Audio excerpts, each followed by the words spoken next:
¿Qué pasa, gente? Bienvenido a Mundo de Vídeo de nuevo.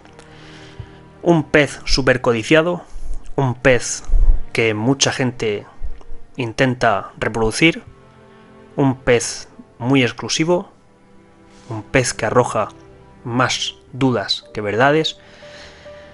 Hoy vamos a hablar un poco de genética y vamos a intentar desentrañar qué se esconde detrás del Super Red Texas. Veámoslo.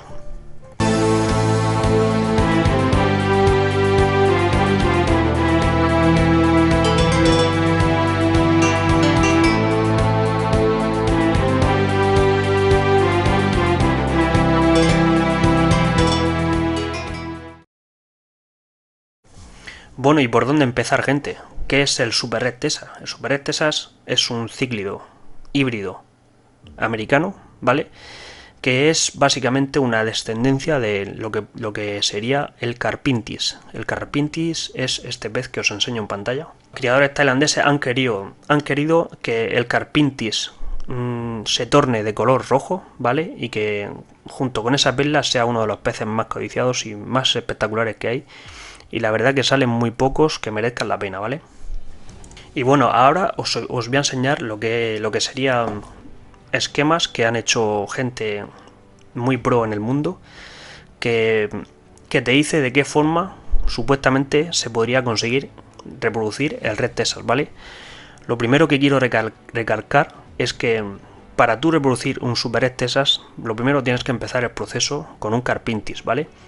Y luego a ese Carpintis añadirle una Blood Parrot, una lora de sangre hembra, pero ya os digo que no sirve cualquier Parrot, ¿vale? En otro próximo vídeo haré una diferencia entre lo que es un pez Parrot normal y lo que es un loro de sangre, ¿vale? El loro de sangre al final es el que en el que han partido un montón de híbridos que hay en Tailandia. El Blood Parrot es un pez de partida, un pez por el que empiezan muchas especies de las grandes especies de híbridos que vemos en el mercado. Y ya os digo que no cualquier Parrot no es un loro de sangre. Yo tengo muchos Parrot, pero solo tengo una hembra que es una lora de sangre, ¿vale?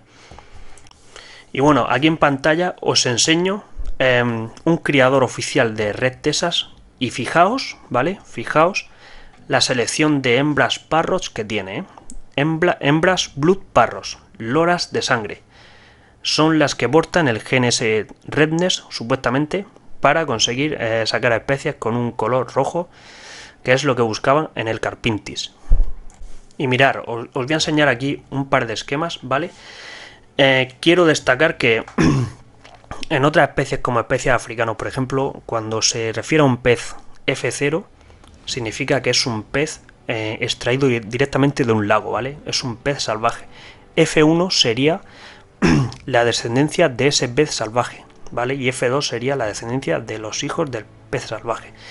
Pero en el caso de los híbridos es diferente. En el caso de los híbridos, cuando ponen F0 es desde donde parte ese proceso de pez que tú quieres construir, ¿vale? Entonces, como veis en esta imagen, empiezan con un Carpintis normal y una lora de sangre.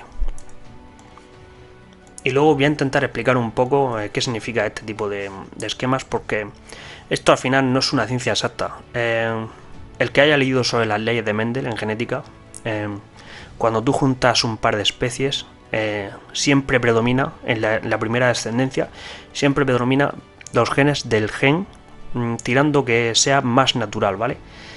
En este caso, la lora de sangre es un pez híbrido y el Carpintis podría ser perfectamente un pez natural. Entonces, en la primera descendencia, la mayoría saldrían parecidos al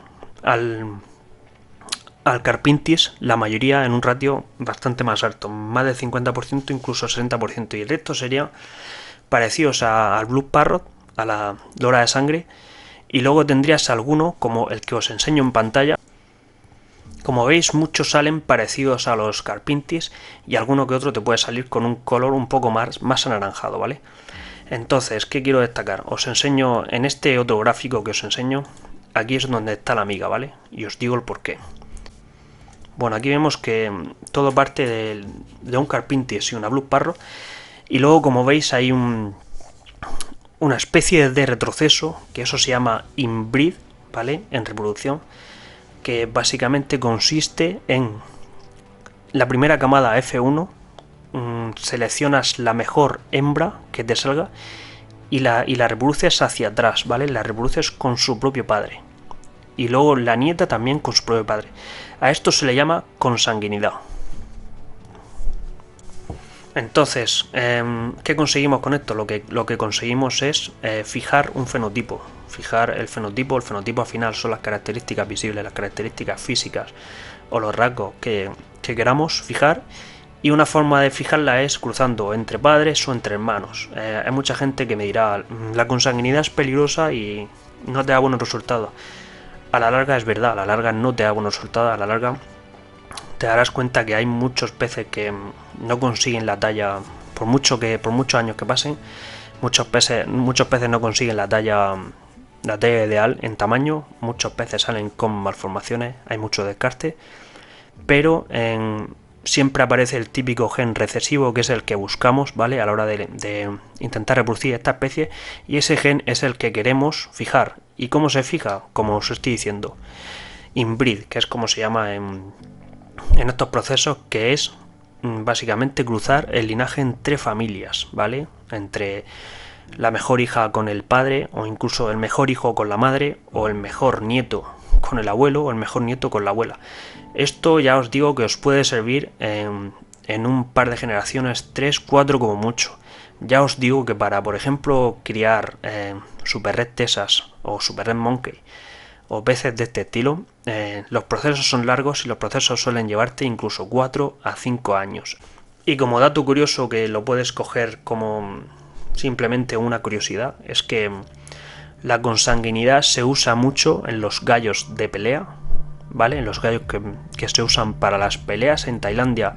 Es un deporte oficial allí, es un supuesto deporte, ¿vale? Yo no lo considero un deporte, pero bueno, allí es una práctica muy habitual tener gallos de pelea y en los gallos de pelea se usa la consanguinidad para conseguir los mejores linajes, ¿vale? Pero ya os digo, solo te sirve en pocas generaciones. Ya llega un punto que la especie se degrada cada vez más. Y bueno, aquí os dejo un par de vídeos de un criador con el que tengo bastante trato. Incluso he conseguido peces suyos. Y fijaos qué carpintis tiene. O sea, esto, chavales, esto es